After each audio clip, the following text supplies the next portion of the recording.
Thank you very much, Mr. Speaker. First, I would like to take this opportunity to congratulate the Cabinet Secretary for Education, who is a very good friend of mine and was a former colleague, and also a family friend, because the son was my lecturer at the University of Nairobi School of Law.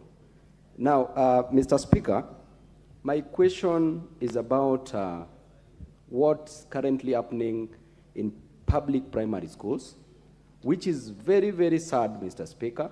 You find that the children, the learners, are being sent away from school because of certain materials which are required from these learners. For example, they are told that they can't go to school without paying money for desks and other costs.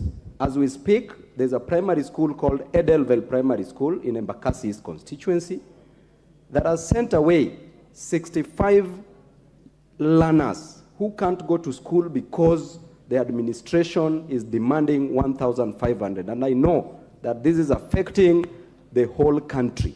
So if public primary schools are meant to be free, why are we charging these learners of these monies? Number two, the CBC, the competency-based curriculum, which has now become the incompetency-based curriculum.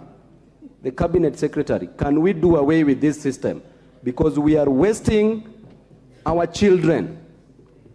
They are acting as a control experiment, which is going to backfire. You find, Mr. Speaker, that in a primary school, the junior secondary school, one teacher who is trained at the university is supposed to handle a maximum of 2 subjects. But at the junior secondary school, one teacher is handling a maximum of between 8 to 10 subjects. Mr. Speaker, how viable is it for a teacher to prepare for a subject that he will teach the following day? If a teacher is supposed to teach 8 subjects, then a teacher needs 8 hours to prepare for the subject. It means that whatever is being impacted, the knowledge that is being impacted on our learners is equivalent or congruent to liquid intelligence. So, Mr. Speaker, let us not waste our children, and to the Cabinet Secretary, please let us do away with CBC. What it is wasting us. Question? You are making a statement. Could we do away with the CBC? Thank you. Minister, answer those 2. Yeah, thank you, Honorable Speaker and Honorable Members. Members, as you are aware, the funds given to us in the form of purchase of sanitary pads have given the breakdown each and every year. The money is not enough as much as we would like to cover our secondary schools. Of course, there is need. And this particular function, there is an engagement for us to transfer the funds either to the Ministry of Gender or to the Women Lab. They are aware about the conversation, but I think the question is the amount of funds available for this function is not enough. And it is because of that that we are able to limit ourselves to primary school girls and also secondary school. Of course, there is need. I know there are certain other agencies which have been giving sanitary pads, but we require to allocate more funds, and I will request the Parliament to allocate more funds so that we are able to cater for this need.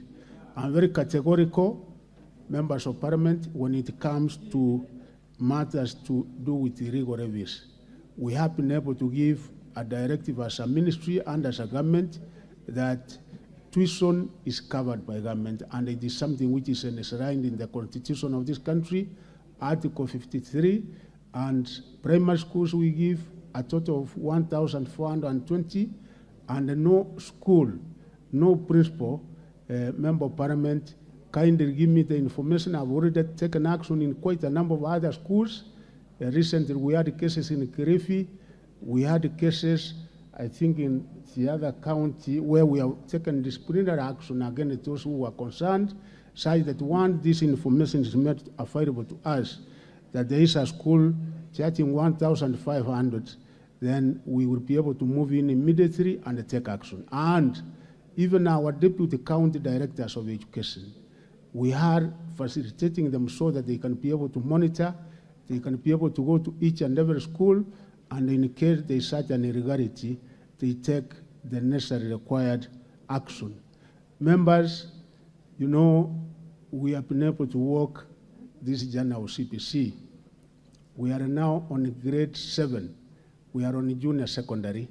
It started way back in 2018, and I think as Kenyans, we have been able to discuss on the merits of CPC, such that we have to align ourselves with what is happening not only in the region, we have to align ourselves with the 21st century, and also what is happening internationally and globally.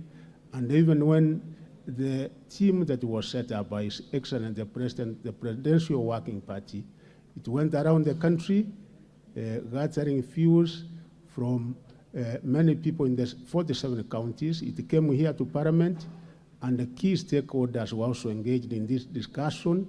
And you know, the percentage of Kenyans who said, yes, we have few challenges which we can be able to mitigate as a country, but we cannot be able to go back. Let us move on with the CPC.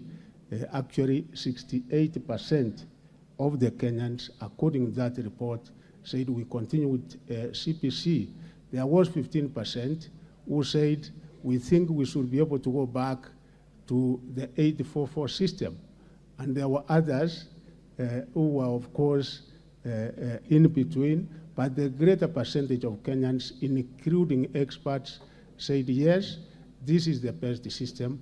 We have few challenges which we will be able to mitigate on, and I would like to assure the members that actually, apart from the teachers we posted, there are also so many qualified teachers, because we have over 75,000 teachers who are graduates in primary schools, and we have upgraded those teachers to also teach in junior secondary schools. So the situation is not as bad as we think. There is a lot of improvement and a lot of good things, and moving forward, we are also mitigating on some of these challenges. Thank you, Honorable Speaker. Women Rep Kilifi. Mheshimiwa Speaker, nataka kuzungumzia kuhusu sodo. Mheshimiwa Speaker, sodo ni sanitary towels. Unazungumzia au unauliza swali? Nataka kumuuliza swali waziri. Mpango huu wa sodo ni mambo ya kike. Na huu mpango ulikuwa kwa wakilishi wa kike wa hii nchi.